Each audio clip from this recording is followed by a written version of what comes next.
महाराजा नगर में आयुष पब्लिक नाम का एक बड़ा ही नामी स्कूल था। उसी स्कूल में रजनी नाम की एक लड़की पढ़ा करती थी। रजनी बहुत ही होशियार और होनहार स्टूडेंट थी। वो सिर्फ और सिर्फ अपनी क्लास में ही नहीं बल्कि पूरे स्कूल में फर्स्ट आया करती थी। एक दिन की बात है, रजनी की मैम कमला क्लास में आती है और रजनी से बोलती है, रजनी तुमने तो कमाल ही कर दिया, तुम इस बार भी डांस कंपटीशन में फर्स्ट आई हो। सच में तुम सिर्फ पढ़ाई में ही नहीं बल्कि स्पोर्ट्स, डांस, सिंगिंग सब में आगे हो। इसीलिए तो तुम मेरी सबसे फेवरेट स्टूडेंट हो। और उसके बाद निधि को बुलाती है, निधि तुम डांस कंपटीशन में सेकंड आई हो, आओ ये लो अपना सर्टिफिकेट। सेकंड आने पर निधि को बहुत गुस्सा आता है और वो मैम से बोलती है, मैम मेरा डांस भी तो बहुत अच्छा था, तो फिर मैं सेकंड और ये रजनी फर्स्ट कैसे? मैं तो पढ़ाई लिखाई, डांस, खेल कूद सब में खूब मेहनत करती हूँ, फिर भी ये रजनी न जाने कैसे फर्स्ट आ जाती है और मैं सेकंड। निधि बेटी मैं जानती हूँ कि तुम भी सभी कार्यों में होशियार हो, पर थोड़ा बहुत ऊपर नीचे तो होता रहता है। तुम और मेहनत करो तो हो सकता है कि अगली बार तुम भी रजनी की तरफ फर्स्ट आ जाओ। अरे हाँ, रजनी से याद आया कि 2 दिन बाद तो रजनी का बर्थडे है। जी मैम, और हर बार की तरह इस बार भी मैं अपना बर्थडे अपनी क्लास में बड़े ही धूमधाम से मनाऊंगी। तभी निधि अपने साथ बैठी अपनी फ्रेंड टीना से कहती है, अरे कुछ दिनों बाद तो मेरा भी बर्थडे आने वाला है, पर कमला मैम को तो बस इस रजनी का बर्थडे याद है, और हो भी क्यों ना, ये मैम की फेवरेट स्टूडेंट जो ठहरी। जब देखो हर टाइम बस रजनी रजनी करती रहती हैं। इस रजनी की वजह से मैम मेरी तरफ ध्यान ही नहीं देती। इस रजनी की वजह से ही मैं हर बार फर्स्ट आने से रह जाती हूँ। सही कहा तूने निधि, जब से ये रजनी हमारी क्लास में आई है तब से तेरा तो पत्ता ही साफ हो गया है। और वैसे भी तेरे बर्थडे से ज्यादा बढ़िया तो रजनी का बर्थडे केक आता है, और तेरा तो। तभी लंच ब्रेक हो जाता है। सभी स्टूडेंट लंच के लिए बाहर ग्राउंड में जाते हैं। तभी रजनी निधि और उसकी फ्रेंड्स के पास जाती है और बोलती है, तुम सभी को याद है ना कि 2 दिन बाद मेरा बर्थडे है, और इस बार तो मैं अपना बर्थडे पहले से भी ज्यादा मजेदार मनाऊंगी। आखिर डांस कंपटीशन में फर्स्ट जो आई हूँ, तो फिर तुम सभी तैयार रहना मेरी बर्थडे पार्टी के लिए। ऐसा बोलकर रजनी वहाँ से चली जाती है। तभी निधि का फ्रेंड कौशल बोलता है, यार निधि, ये रजनी तो कुछ ज्यादा ही उछल रही है। अरे कौशल, ये रजनी उछले भी क्यों ना, आखिर पूरी क्लास में किसी का बर्थडे है जो सबसे अच्छा मनाया जाता है, और सभी टीचर्स इसे बढ़िया बढ़िया गिफ्ट देते हैं, इसीलिए तो इतना इतराती है ये रजनी। इस बार देखना, इस रजनी का बर्थडे ऐसा मनेगा कि ये फिर कभी दोबारा अपना बर्थडे नहीं मना पाएगी। फिर निधि, टीना और कौशल तीनों मिलकर आपस में एक प्लान बनाते हैं। फिर 2 दिन बाद रजनी का बर्थडे आता है। कमला मैम टेबल पर केक सजाती है कि तभी निधि चुपके से केक पर लगाने वाली कैंडल को अपनी लाई हुई कैंडल से बदल देती है। जैसे उस कैंडल को जलाया जाता है, उसमें से आग की चिंगारियां निकलनी शुरू हो जाती है, और कोई कुछ कर पाता कि तभी केक में एक जोरदार धमाका होता है। उस धमाके की वजह से रजनी के फेस पर बहुत बुरा असर होता है और वो बेहोश होकर वहीं गिर पड़ती है। उसे तुरंत हॉस्पिटल ले जाया जाता है। हॉस्पिटल पहुंचते ही रजनी अपना दम तोड़ देती है। जैसे ही रजनी की मौत की खबर कमला मैम और बाकी बच्चों को पता लगती है, उनके होश उड़ जाते हैं। तभी कौशल निधि से बोलता है, निधि यार, ये सब क्या हो गया? वो पटाखे वाली कैंडल ने तो रजनी की जान ही ले ली। अरे तू चुप कर, अगर किसी ने सुन लिया कि ये सब हमारी वजह से हुआ है तो कमला मैम हमें पुलिस के हवाले कर देंगी। अब हम लोगों को इस बारे में कोई बात नहीं करनी चाहिए, और जो हुआ अच्छा ही हुआ। जब देखो कमला मैम बस रजनी रजनी करती रहती थी, अब रजनी नहीं है तो उनकी फेवरेट स्टूडेंट तो मैं ही बन गई ना। फिर रजनी की मौत को कुछ दिन बीत जाते हैं और कुछ दिनों बाद निधि का बर्थडे आता है। कमला मैम निधि के लिए टेबल पर केक सजाती है। जैसे ही निधि केक के पास खड़ी होती है कि उसे खिड़की के बाहर एक डरावनी चुड़ैल दिखाई देती है, जिसके हाथ में केक होता है। चुड़ैल को देखते ही निधि जोर से चिल्लाती है, चुड़ैल चुड़ैल, कमला मैम वहाँ खिड़की के बाहर एक चुड़ैल है।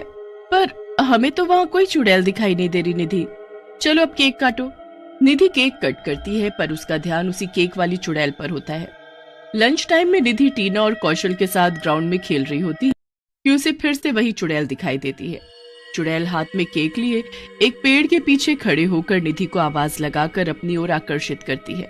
निधि उस चुड़ैल की आवाज से आकर्षित होकर चुड़ैल के पास पहुंच जाती है। ये क्या निधि, तुमने मेरे बिना ही अपना बर्थडे मना लिया, ये तो तुमने बिल्कुल ठीक नहीं किया। मैं यहाँ कैसे आ गई? और तुम मेरे पीछे क्यों पड़ी हो? जब तक मैं तुम्हारा बर्थडे नहीं मना लेती तब तक तो मैं तुम्हारा पीछा नहीं छोड़ने वाली। जरा देखो तो सही, मैंने तुम्हारे लिए कितना अच्छा केक लाया है। इन्हें खाते ही तुम्हारे पेट में दिवाली बन जाएगी। फिर चुड़ैल जबरदस्ती निधि को सारा केक खिला देती है। केक खाते ही निधि का पेट पटाखे की तरह फटने लगता है और वो बेहोश होकर वहीं जमीन पर गिर पड़ती है।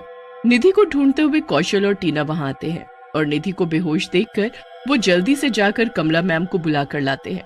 कमला मैम निधि को हॉस्पिटल लेकर जाती है, मगर हॉस्पिटल पहुंचने से पहले ही निधि की मौत हो जाती है। अगले दिन कौशल अपनी क्लास में बेंच पर बैठकर पढ़ाई कर रहा होता है कि उसे भी क्लास के बाहर हाथ में केक लिए एक डरावनी चुड़ैल दिखाई देती है, जिसे देखकर कौशल पसीने से पूरा लथपथ हो जाता है और जोर जोर से चिल्लाने लगता है, कौशल, ये तुमने चुड़ैल चुड़ैल क्या लगा रखा है? चलो पढ़ाई पर ध्यान दो। तभी चुड़ैल कौशल के पास आती है और जोर जोर से हंसते हुए उसका गला पकड़ लेती है। कौशल जोर जोर से चुड़ैल चुड़ैल चिल्लाने लगता है, पर चुड़ैल किसी को दिखाई नहीं देती। कौशल, यहाँ कोई चुड़ैल नहीं है। और ये क्या, तुम तो पसीने से पूरे लथपथ हो गए हो। तुम वॉशरूम जाकर अपना फेस धोकर आओ, ठीक है? फिर जैसे ही कौशल वॉशरूम जाता है, वो केक वाली चुड़ैल कौशल के सामने आ जाती है। तुम मुझसे बच नहीं सकते, और अब ये क्रीम वाला केक मैं तुम्हारे मुंह पर लगाऊंगी। अब तो तू गया कौशल। ऐसे बोलकर चुड़ैल कौशल के पूरे मुंह पर केक लगा देती है। मुंह पर केक लगते ही कौशल का फेस बुरी तरह से जलने लगता है और वो भागता हुआ वॉशरूम से बाहर आता है। कौशल भागता हुआ जाता है कि तभी उसकी हालत खराब होने के कारण वो क्लास के बाहर फर्श पर गिर पड़ता है।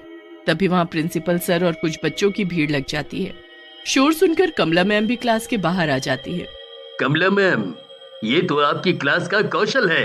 लगता है इसकी तबीयत ठीक नहीं है। हमें इसे अभी डॉक्टर के पास ले जाना होगा। मैम, मैं भी आप लोगों के साथ चलूंगी।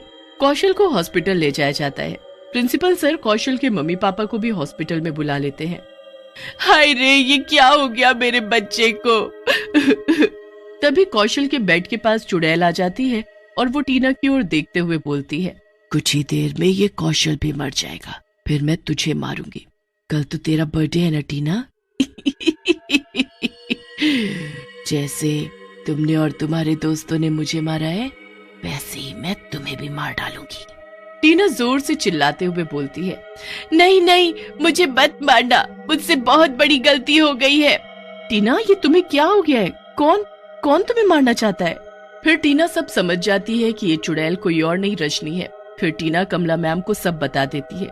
तभी कमला मैम चुड़ैल को आवाज लगाती हैं, रजनी, हमारे सामने आओ। मैं जानती हूँ कि तुम्हारे साथ जो हुआ वो बहुत ही गलत हुआ। कमला की बात सुनकर रजनी चुड़ैल के रूप में सबके सामने आ जाती है। नहीं छोड़ूंगी, मैं इस कौशल को भी मार डालूंगी और फिर इस टीना को भी मार डालूंगी।